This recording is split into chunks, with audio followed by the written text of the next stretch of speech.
모두 일어서서 찬송가 3장을 부르시면서 하나님께 예배하겠습니다. 찬송가 3장입니다.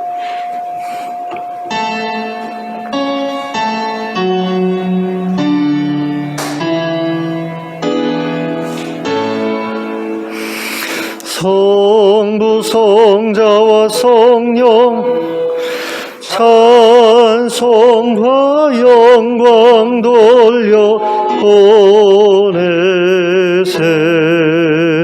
태초로 지금까지 또 영원 무궁토록 성삼위께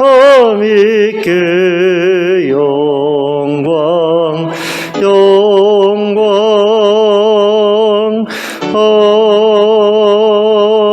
아멘. 함께 기도하겠습니다. 사랑의 하나님 아버지, 오늘 저에게 복된 주일을 허락하시니 감사합니다. 이 주일에 저희가 이 자리에서 하나님 만나 뵙기 원합니다. 성령으로 임하여 주시옵소서. 그리고 저희의 마음을 새롭게 하시고 저희의 삶을 새롭게 하여 주시옵소서. 하나님께서 기뻐하시는 삶을 살아갈 수 있는 능력과 권세를 더입혀 주시옵소서. 예수 그리스도의 이름으로 기도하였습니다. 아멘.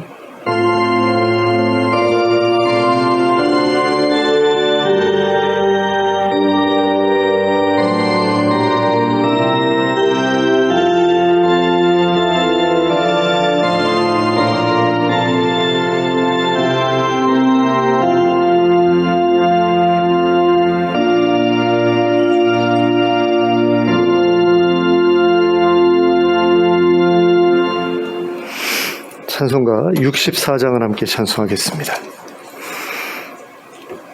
찬송가 64장입니다.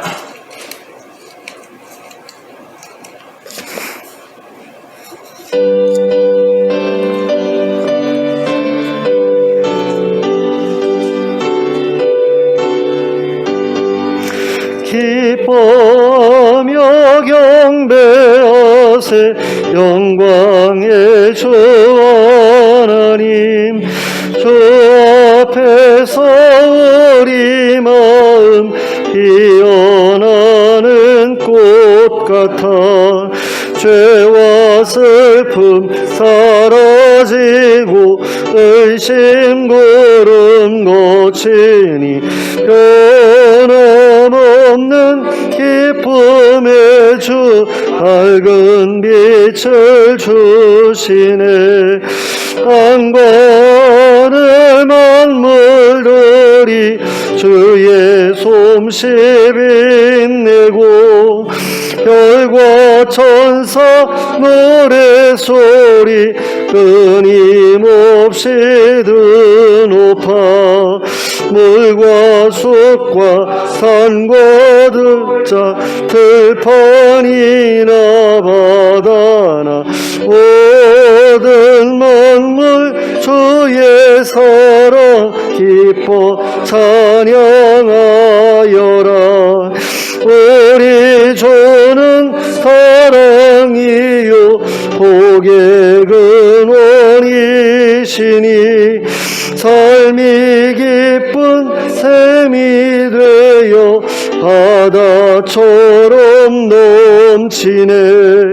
아버지의 사랑 안에 우리 모두 형제니 서로 사랑하게 도와주시옵소서. 새벽별의 노래 따라 힘찬 찬송 부르니 주의 사랑 줄이 되어 한맘 되게 하시네. 노래하며 행진하여 싸움에서 이기고 승전가를 높이 불러 주께 영광 돌리세. 아멘.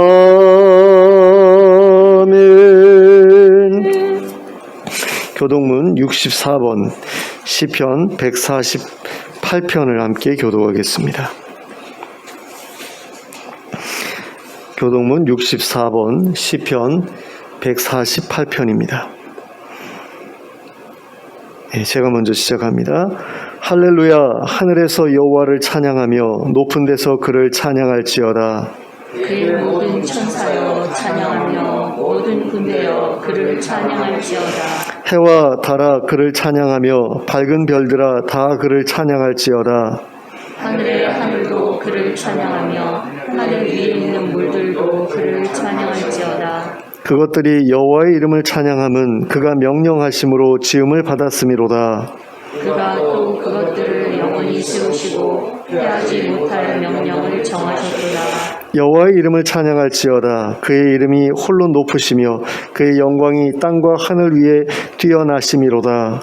그가 그의 백성의 뿔을 놓치셨으니 그는 모든 성도 곧 그를 가까이 하는 백성 이스라엘 자손의 찬양받으시로다. 할렐루야. 아멘. 사도신경으로 우리의 신앙을 고백하겠습니다. 전능하사 천지를 만드신 하나님 아버지를 내가 믿사오며 그 외아들 우리 주 예수 그리스도를 믿사오니 이는 성령으로 잉태하사 동정녀 마리아에게 나시고 본디오 빌라도에게 고난을 받으사 십자가에 못 박혀 죽으시고 장사한 지 사흘 만에 죽은 자 가운데서 다시 살아나시며 하늘에 오르사 전능하신 하나님 우편에 앉아 계시다가 저리로서 산자와 죽은 자를 심판하러 오시리라. 성령을 믿사오며 거룩한 공회와 성도와 서로 교통하는 것과 죄를 사하여 주시는 것과 몸이 다시 사는 것과 영원히 사는 것을 믿사옵나이다.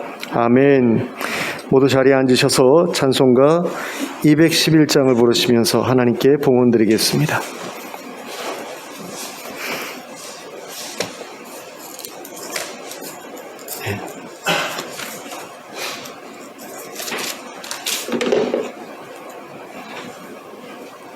찬송가 211장 함께 찬송하겠습니다.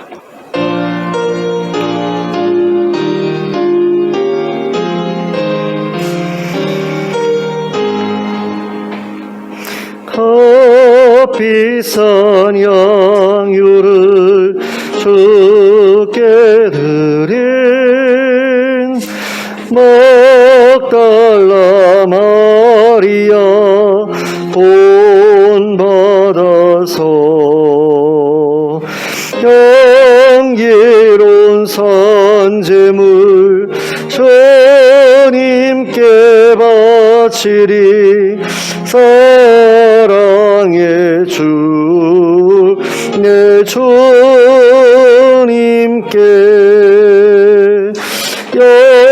연약한 자에게 힘을 주고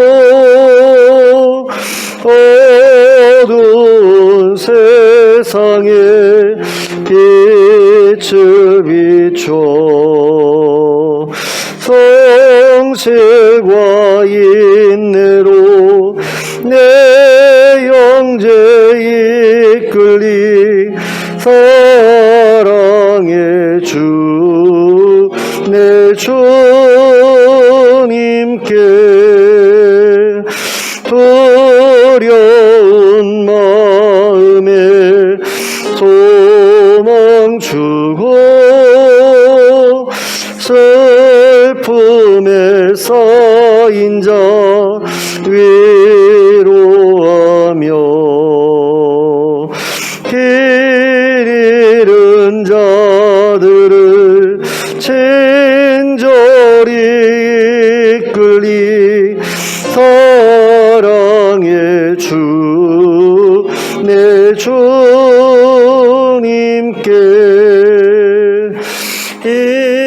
인생의 왕이 이끌어서 이 땅의 수고가 끝날 때에 주님을 섬기다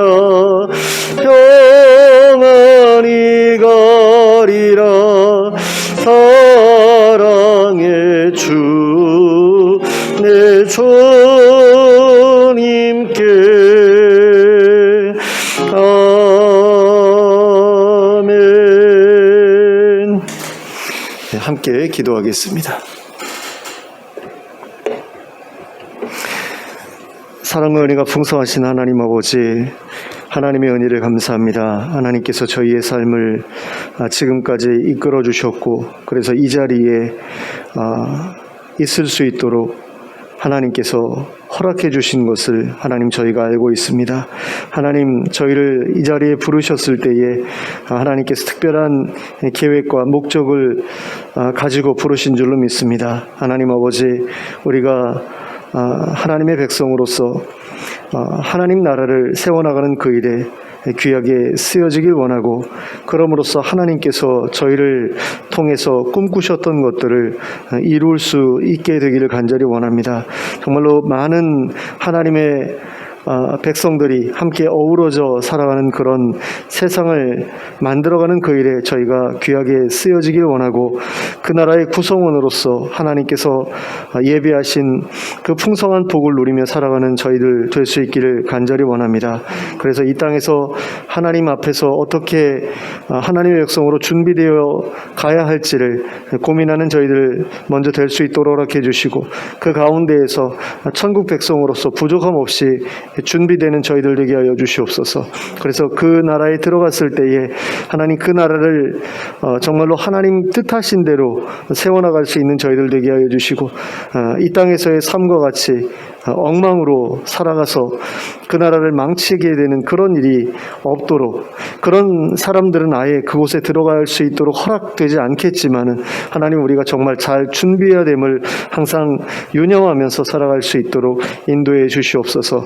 그래서 이 땅에서부터 하나님 나라를 우리 가정과 교회와 또 직장과 사업장에 세워나가는 저희들 되게 하여 주시고, 그 가운데에서 하나님의 백성이 어떤 모습인지를 제대로 보여줄 수 있는 저희들 될 수 있도록 저희를 변화시켜 주시옵소서.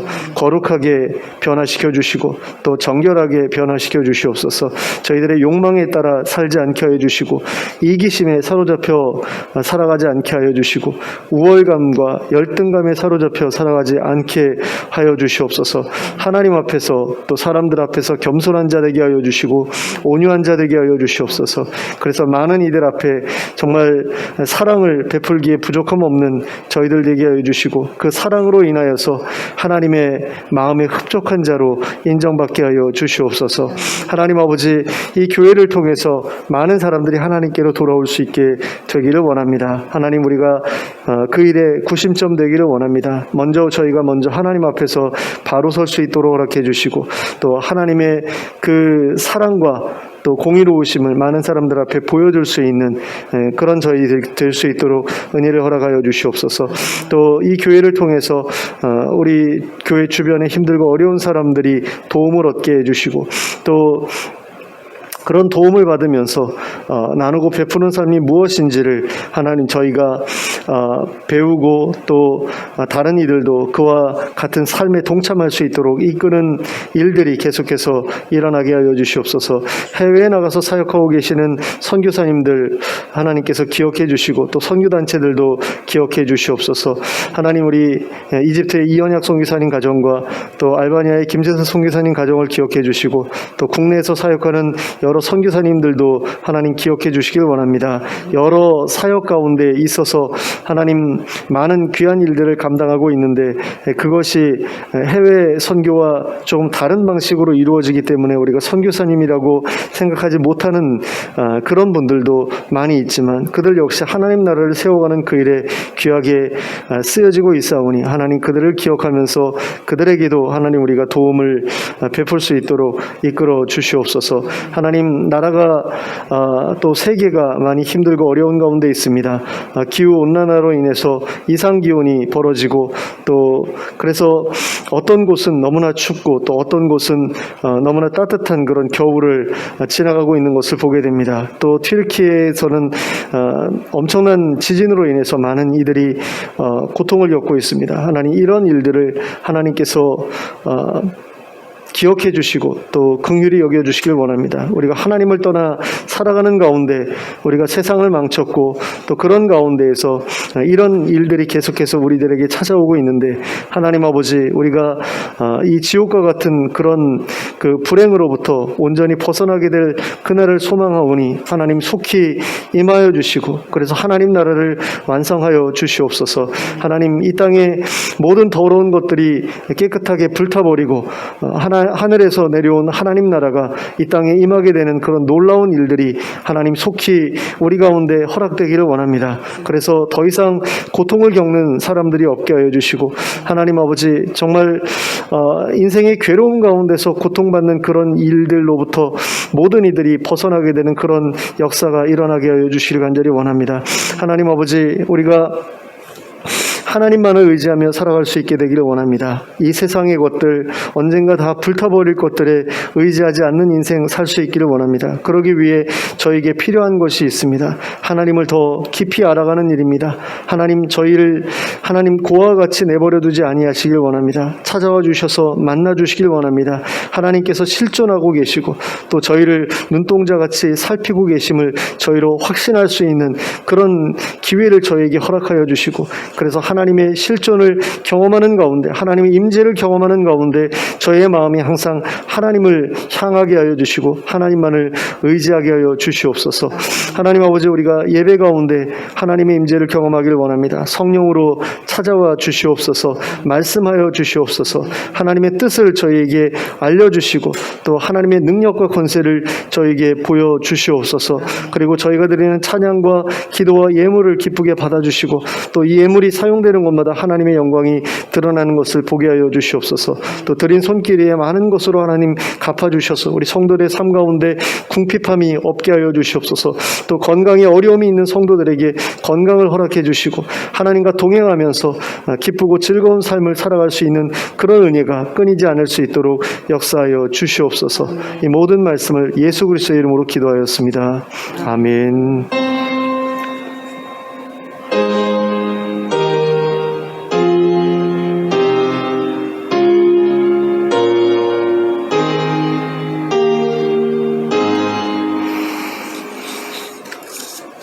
특별한 교회 소식은 없습니다.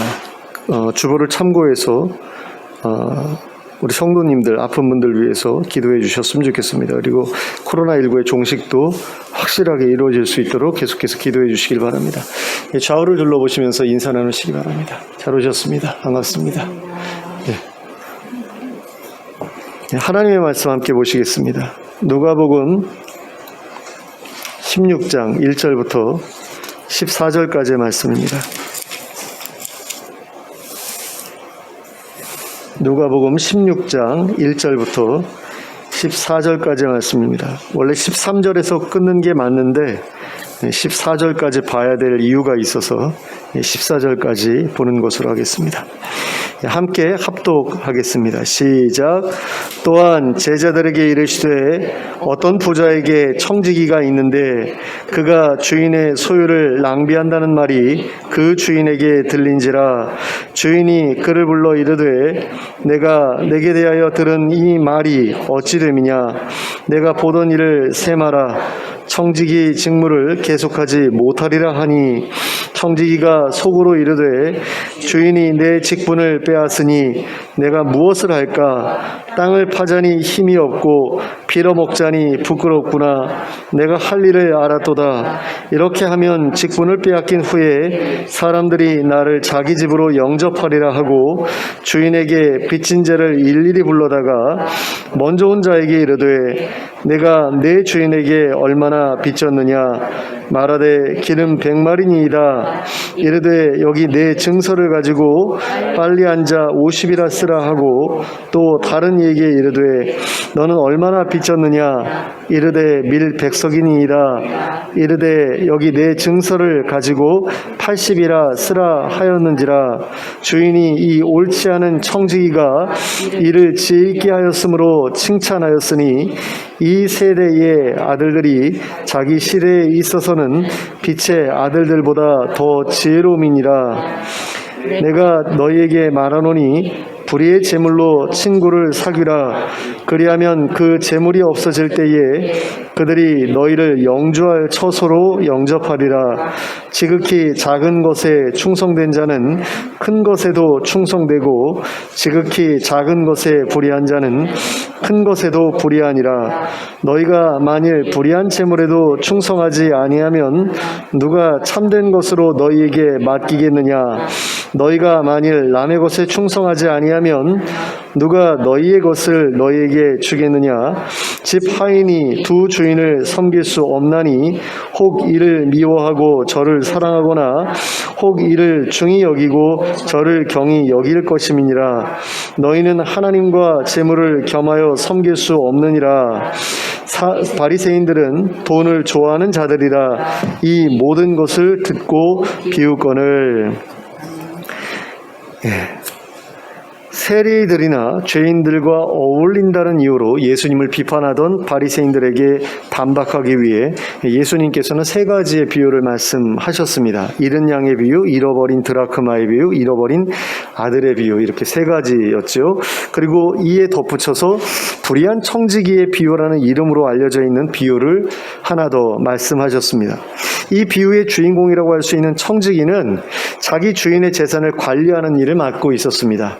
그리고 그 주인의 소유를 몰래 빼돌려서 낭비하다가 그것이 발각되는 바람에 쫓겨날 처지에 놓이게 되었습니다.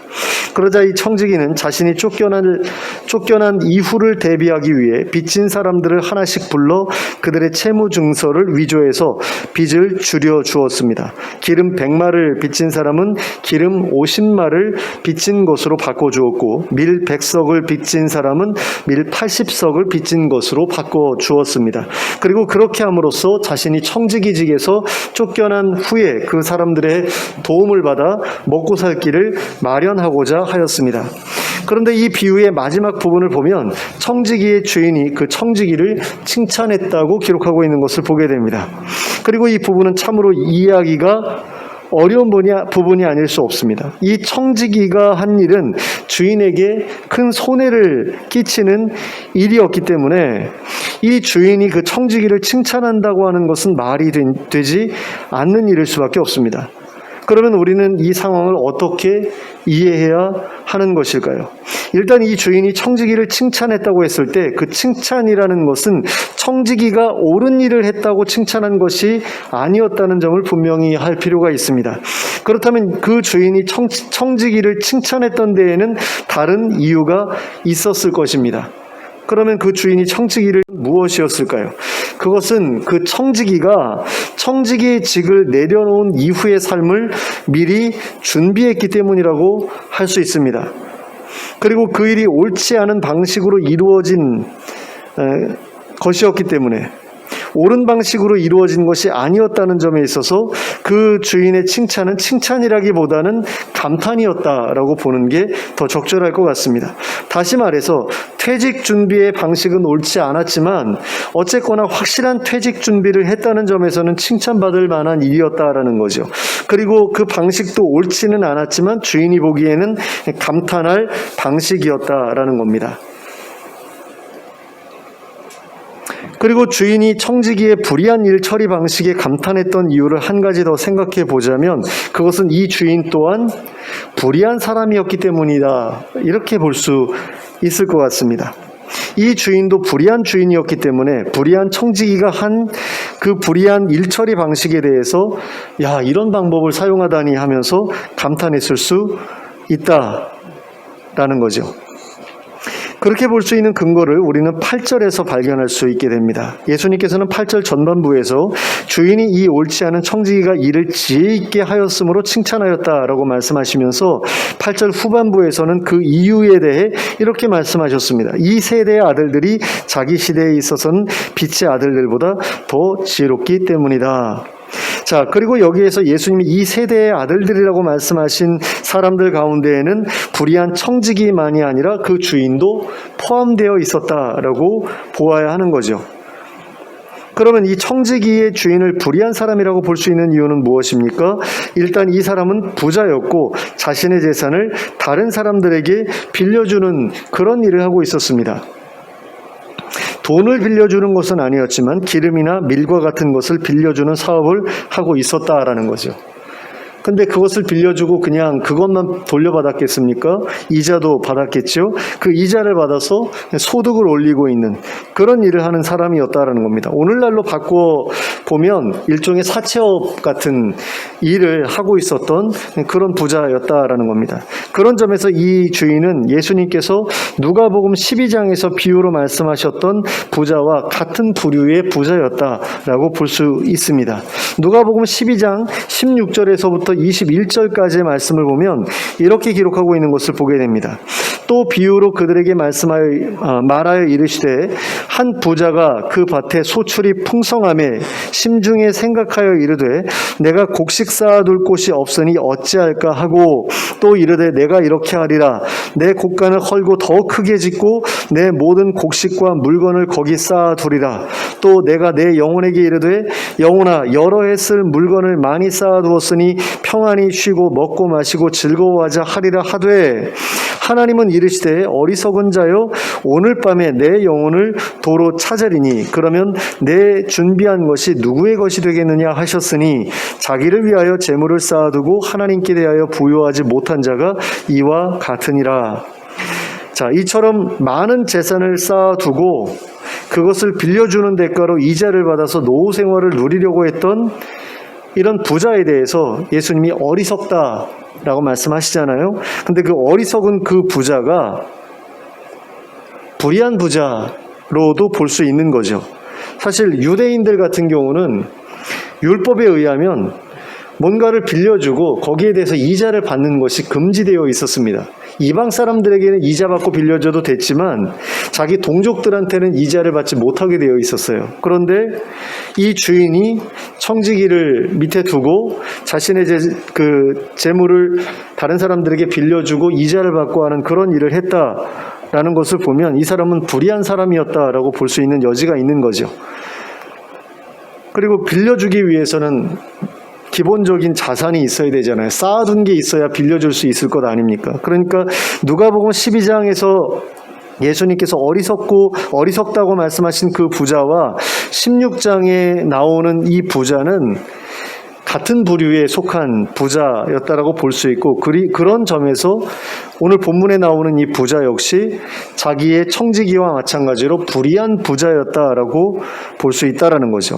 그의 재물에 대해서 불의한 재물이라고 말씀하시는 것을 보면 그렇게 생각할 수 있다라는 겁니다.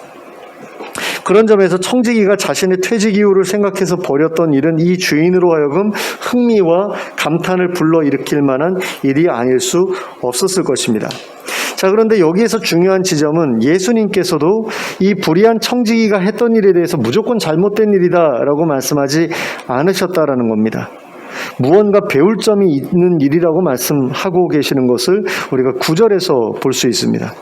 내가 너희에게 말하노니 불의의 재물로 친구를 사귀라. 그리하면 그 재물이 없어질 때에 그들이 너희를 영주할 처소로 영접하리라. 자, 여기에서 예수님은 불의의 재물로 친구를 사귀라고 말씀하고 있습니다. 불의한 청지기가 했던 것처럼 불의한 재물을 사용해서 친구를 만들라라는 겁니다. 그런데 여기에서 우리가 오해하지 말아야 할 것은 불의한 재물을 사용해서 친구를 만드는 것이 반드시 청지기처럼 남의 재산을 가로채서 하라는 그런 말씀은 아니라는 거죠. 예수님께서 여기에서 하신 말씀의 의미는 불의한 재물 대신에 친구를 택해라라는 그런 말씀이라고 할 수 있습니다. 자, 그러면 어떤 재물이 불의한 재물입니까? 성경에서 불의한 재물이라고 하는 것은 불의하게 벌어진 재물을 1차적으로 의미하죠. 그런데 이 청지기가 사용했던 이 재물이 자기 재물이 아니고 부자의 재물이잖아요. 근데 그 부자의 재물을 자기 맘대로 이렇게 가로챘기 때문에 그게 이제 불의한 재물일 수도 있지만 그 부자가 그 재물을 쌓는 데 있어서 불의한 방법을 사용했기 때문에 이것이 불의한 재물일 수도 있다라는 것을 우리가 생각해 볼 수 있고요. 또 이 불의한 재물이 반드시 불의하게 벌어들였기 때문에 불의한 재물이 되는 것이 아니라 과도하게 쌓아두었기 때문에 불의한 재물이 되는 경우도 있다라는 것을 우리가 생각해 볼 필요가 있습니다. 그러니까 누가복음 12장에 등장하는 그 부자의 재물처럼 과도하게 쌓아둔 재물이 바로 불의한 재물이다라는 거죠.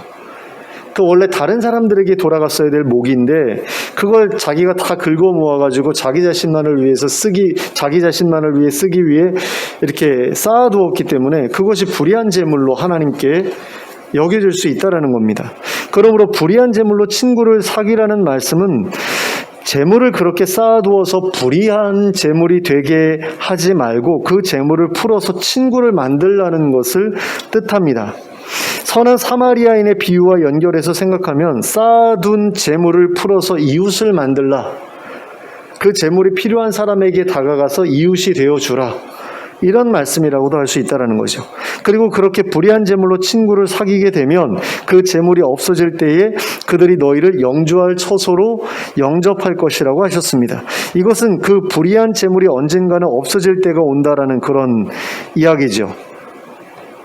그 재물이 없어질 때에라는 말은 그 재물이 없어질 때가 있다라는 겁니다. 그러면 그때가 언제입니까?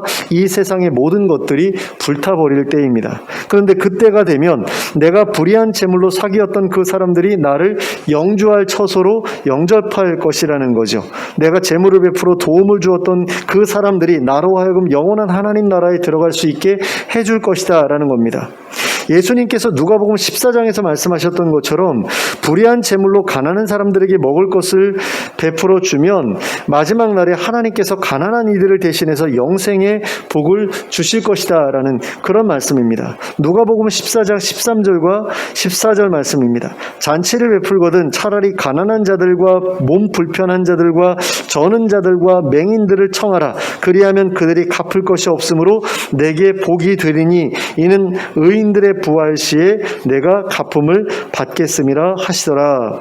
자, 이처럼 예수님께서는 불의한 청지기가 불의한 재물로 친구를 사귀어 퇴직 이유를 대비했던 것처럼 재물을 쌓아두어 불의한 재물이 되게 하느니 그것을 풀어 가난한 사람들을 도움으로써 영생을 준비하라고 말씀하신 것입니다. 내가 가난한 사람들에게 재물을 풀어서 도움을 베풀어 주면 그 사람들이 나한테 되갚아 줄 것이 없기 때문에 하나님께서 대신 갚아 주신다고 했잖아요. 근데 그 대신 갚아주는 게 뭡니까? 우리를 하나님 나라에 들어가게 하시고 우리로 하여금 그 하나님 나라의 풍성함을 누리게 해주시는 게 그 갚아주시는 거 아닙니까?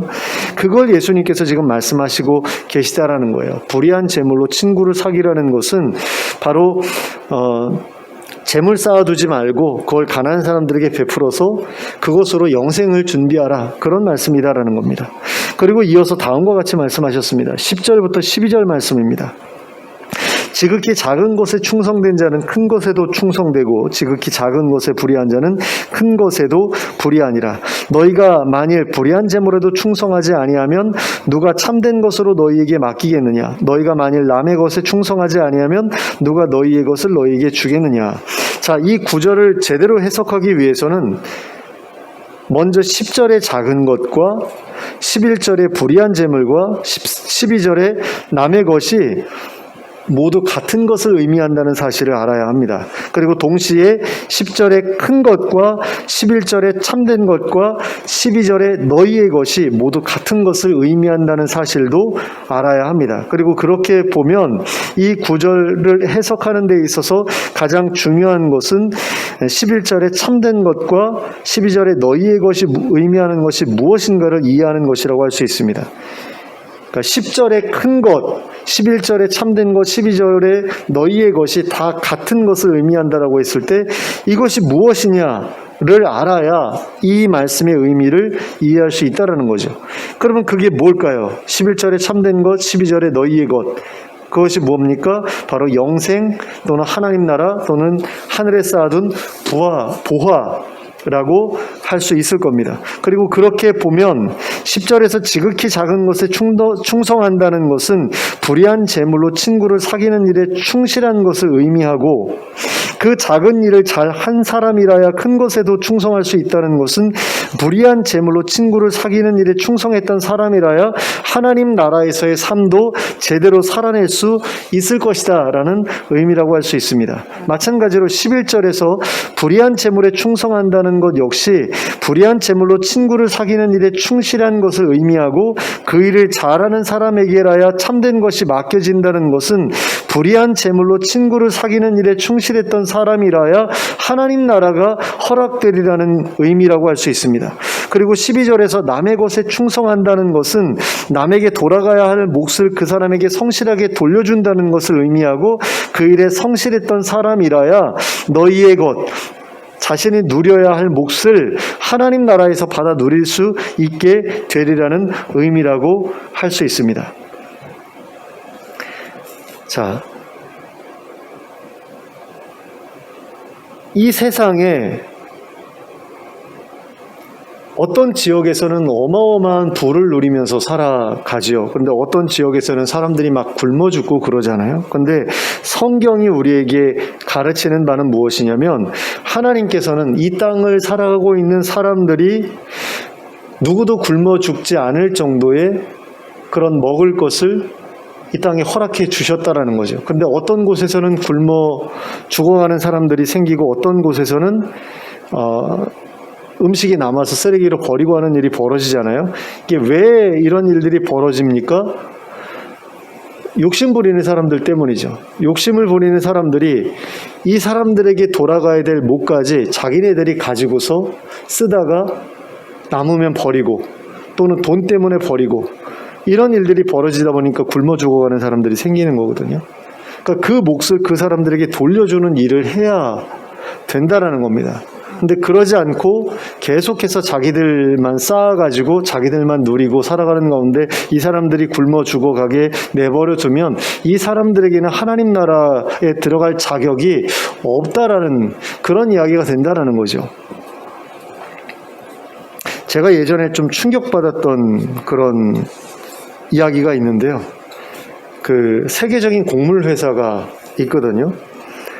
근데 이 곡물 회사에서 바다에다가 옥수수를 막 버리고 하는 그런 일을 했다고 그래요. 왜냐하면 그걸 그냥 놔두면 옥수수 값이 너무 떨어져서 자기네들이 손해를 본다고. 근데 그동안에 아프리카에서는 수많은 사람들이 굶어 죽어가고 있었고, 근데 그런 상황 가운데서도 자기네들의 이익을 지키기 위해서 그런 일을 벌였다라는 거죠. 근데 그 회사가 유대계 회사로 제가 알고 있어요. 유대인들이 만든 회사라고 제가 들었거든요. 그 이야기를 듣고서 예수님께서 비판하셨던, 책망하셨던 바리새인들이 바로 저런 사람들이었겠구나라는 그런 생각이 들더라고요. 하필이면 또 유대인이었기 때문에. 이런 부분에 대해서 우리가 많이 생각을 못하고 살아가고 있지 않은가라는 그런 생각이 듭니다. 자, 그리고 마지막으로 이제 예수님은 13절에서 이렇게 말씀하셨습니다. 그 집 하인이 두 주인을 섬길 수 없나니 혹 이를 미워하고 저를 사랑하거나 혹 이를 중히 여기고 저를 경히 여길 것임이니라. 너희는 하나님과 재물을 겸하여 섬길 수 없느니라. 자, 여기에서 예수님은 하나님과 재물을 동시에 섬길 수 없다고 말씀하고 있습니다. 하나님을 사랑하는 자는 재물을 사랑할 수 없고 재물을 사랑하는 자는 하나님을 사랑할 수 없다라는 말씀입니다. 둘 중에 하나를 선택해야 된다라는 거죠. 그런데 대부분의 기독교인들은 하나님과 재물을 동시에 섬기는 것이 가능하다라고 생각합니다. 하나님을 가장 좋아하고 그 다음으로 재물을 좋아하면 되지 않느냐, 우선순위만 딱 결정하면 되는 거 아니냐, 이렇게 생각을 합니다. 그런데 예수님은 그거 불가능해라고 말씀을 하고 계시는 거죠. 그러니까 성경에서 불가능하다라고 그러면 불가능하다라고 믿어야지 믿는 사람 아니에요. 근데 그거 안 믿어요. 그러면서 자기가 기독교인이래요.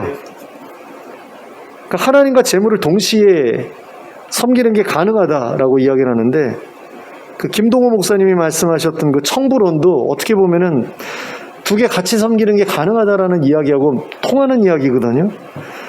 근데 그런 이야기를 어떻게 할 수 있는지 저는 그게 참 이해가 안 갑니다.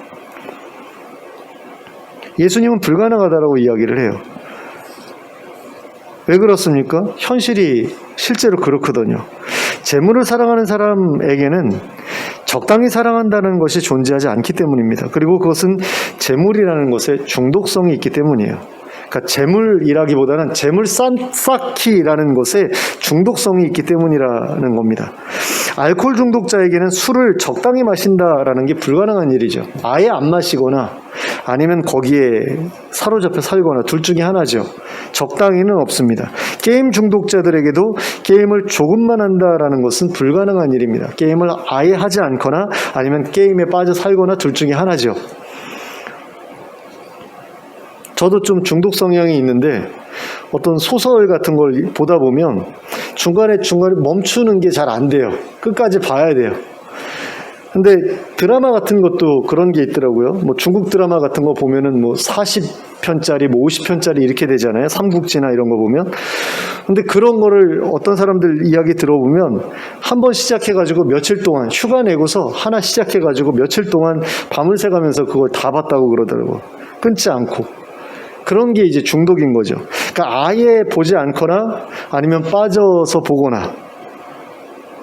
근데 중독이 없는 사람들은 중간에 끊을 수가 있거든요. 근데 중독이 있는 사람은 그걸 끊을 수가 없습니다. 그래서 아예 그런 중독 성향이 있다 그러면 처음부터 가까이 하지 말아야 합니다. 조금이라도 가까이 하면 그때는 끝을 보아야 끝이 나요. 재물 쌓기도 마찬가지입니다. 재물을 사랑하게 된 사람에게는 적당이라는 것이 존재하지 않습니다. 쌓을 수 있는 데까지 쌓아야 돼요. 중도에 멈추지를 못합니다. 그래서 예수님께서 둘 중에 하나를 택하라고 한 거죠. 하나님과 재물 쌓기 중에 둘 중에 하나를 택하라고 말씀한 겁니다. 그러니까 재물 쌓기에 중독되지 말라고 말씀하신 거예요. 너희가 재물 쌓기에 중독되면 하나님은 뒷전이 될 수밖에 없다라는 거. 그걸 말씀하신 겁니다. 그러니까 재물 쌓기 레이스에 아예 처음부터 발을 들여놓지 말라고 말씀을 하신 겁니다. 그리고 그 대신에 어떻게 하라고 하셨습니까? 재물을 하늘에 쌓으라고 하셨습니다. 그러니까 재물로 친구를 사귀라고 하는 거죠.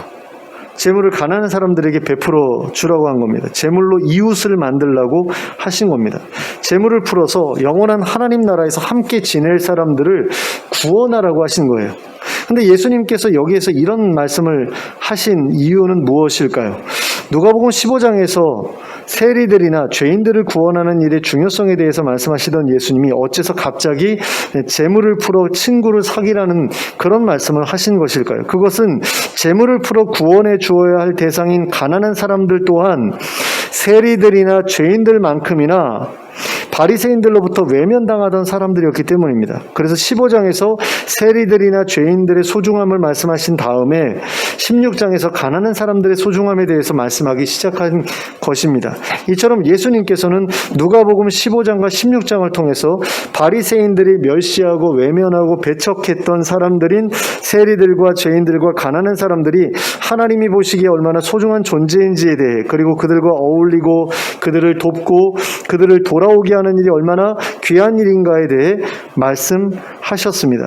그런 일을 하는 것이야말로 하나님 나라에 들어갈 자격이 있음을 증명하는 일이요, 영생을 허락받을 자격이 있음을 증명하는 일임을 말씀하신 것입니다. 그러면 이러한 예수님의 말씀을 듣고 바리새인들이 보인 반응은 어떠했습니까? 14절에 기록된 것처럼 바리새인들은 예수님의 모든 말씀을 듣고 비웃었습니다. 왜 그랬습니까? 돈을 좋아하는 사람들이었기 때문입니다. 그런데 오늘날 예수님께서 기독교인들 앞에서 이런 말씀을 하셨다면 과연 어떤 반응을 얻으셨을까요? 그때와 다름없는 반응을 얻으셨을 겁니다. 왜 그렇습니까? 오늘날의 기독교인들 역시 당시의 바리새인들과 마찬가지로 돈을 좋아하기 때문입니다. 젊었을 때 목돈을 마련해서 많은 돈을 쌓아서 부동산과 주식에 투자해 두고 일찍 은퇴해서 놀고 먹는 것이 대부분의 사람들이 꿈꾸는 것이기 때문입니다. 그리고 그 꿈은 신자나 불신자를 가리지 않기 때문입니다. 근데 그걸 잘못됐다고 말씀하신 거예요, 예수님이.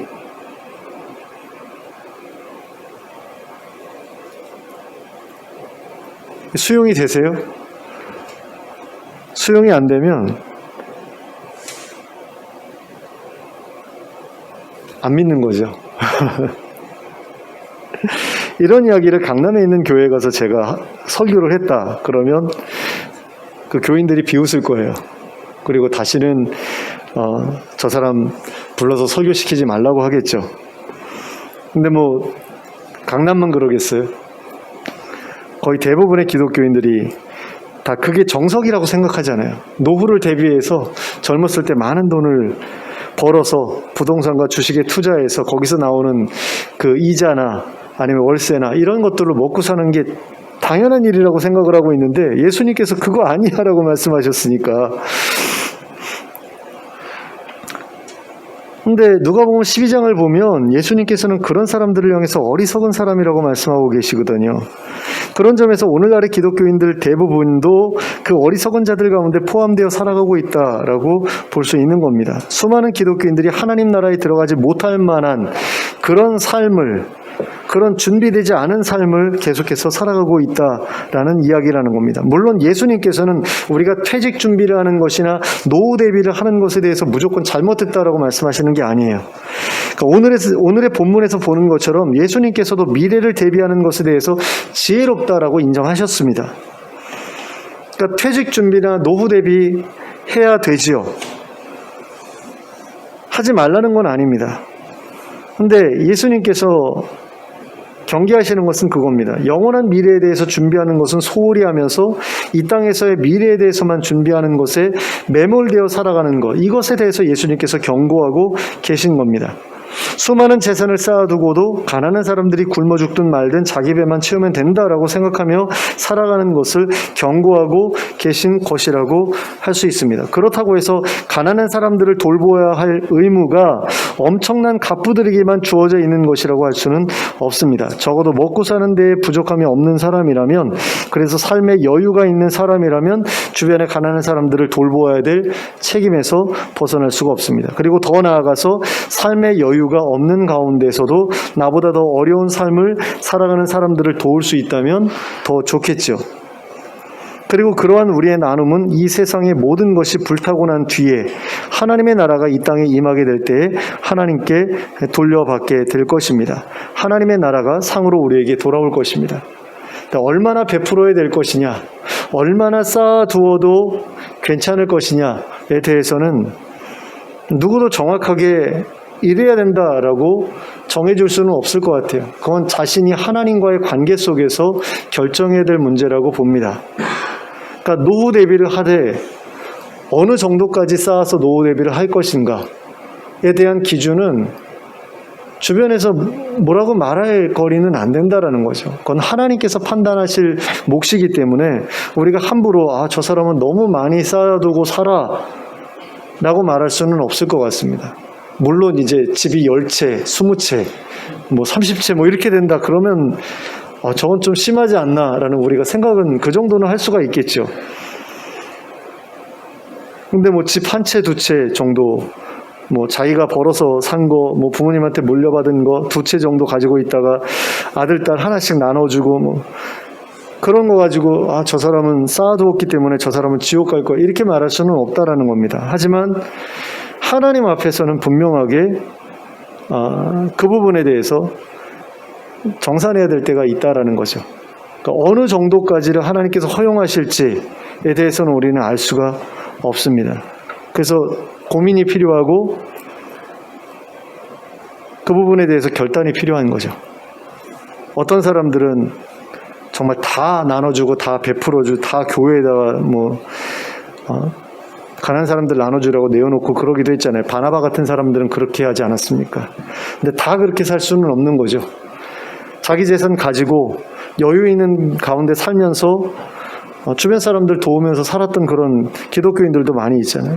그러니까 그런 부분에 대해서 반드시 이래야 된다, 하나도 없어야 된다 이렇게 말할 수는 없어요. 예수님처럼 머리 둘 것도 없이 그렇게 모두가 살아야 된다, 모든 제자가 그렇게 살아야 된다 그렇게 말할 수는 없는 거죠. 하지만 중요한 것은 하나님 앞에서 내가 그것에 대해서 변명해야 될 날이 분명히 오게 된다는 겁니다. 이 세상의 모든 것들이 불타게 되고 하나님 나라가 임하게 될 때에 너 왜 그렇게 많이 쌓아두고 살았어? 너 왜 그렇게 가난한 사람들에게 무관심했어? 라고 물으실 때에 그것에 대해서 내가 책임을 져야 할 그런 때가 반드시 온다라는 거죠. 그러므로 가난한 이웃을 돌보는 그런 일에 무관심하는 여러분들이 되시기 바랍니다. 이 땅에서의 미래만 준비하는 것이 아니라 하나님 나라에서의 미래도 잘 준비하는 여러분들이 될 수 있기를 원합니다. 그래서 하나님의 나라가 임하는 그날에 이 땅에서의 인색한 삶을 기억하면서 후회하는 일이 없게 될 수 있기를 예수 그리스도의 이름으로 축원합니다. 기도하겠습니다. 사랑의 하나님 아버지, 불의의 재물로 친구를 사귀라고 하셨는데 우리에게 불의의 재물이 있지 않은지 돌아볼 수 있기를 원합니다. 하나님, 우리의 주변에 정말로 힘들고 어려워서 삶을 영위하기 어려운 그런 사람들이 있는데도 불구하고 조금도 나누고 베풀지 않는 그런 인색한 삶을 내가 지금 살아가고 있지 않은지 돌아보게 하시고 거기에서 돌이키게 해주시길 원합니다. 정말 그들을 하나님께서 얼마나 사랑하시는지, 그리고 그들의 고통이 하나님의 마음을 얼마나 아프시게 하는지를 우리가 알게 되길 원합니다. 그리고 내게 조금이라도 여유가 있다면 그들과 더불어 삶을 함께 나누고 삶의 고통도 함께 나누는 저희들이 될 수 있기를 원합니다. 그래서 마지막 날에 하나님 나라에 들어가는 그 입구에서 하나님께서 우리를 책망하시거나 우리에게 그 나라에 들어갈 자격이 없다고 말씀하시는 그런 일을 우리가 겪지 않게 되기를 원합니다. 이 땅에서의 인색한 삶을 되돌아보면서 후회하는 일이 없게 되길 원합니다. 하나님 나라를 잘 준비해 나갈 수 있게 해주시길 원합니다. 가난한 사람들에게 나누고 베푸는 것을 통하여서 나중에 하나님께서 돌려주시는 그런 은혜를 누릴 수 있게 되기를 원합니다. 하나님의 말씀을 우리가 가볍게 생각하지 않기를 원합니다. 그래서 정말로 하나님 나라에 들어가기에 합당한 자들로 잘 준비되어 갈 수 있도록 저희를 이끌어 주시옵소서. 예수 그리스도의 이름으로 기도하였습니다. 아멘. 아멘. 모두 일어서서 찬송가 462장을 함께 찬송하겠습니다.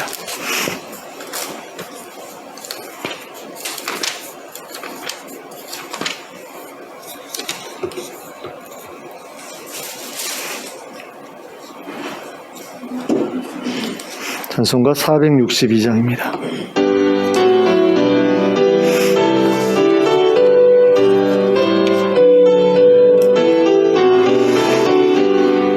생명 진리 은혜 되신 영원하신 구세주, 사람 돼서 모든 인류 구원하여 주시니, 영광 중에 계신 주님 크신 은혜 베푸사 사랑으로 세우시고 우리 고쳐주소서. 남 섬기며 사신 주님 우리들로 본받고 이웃 사랑 나누면서 살아가게 하소서.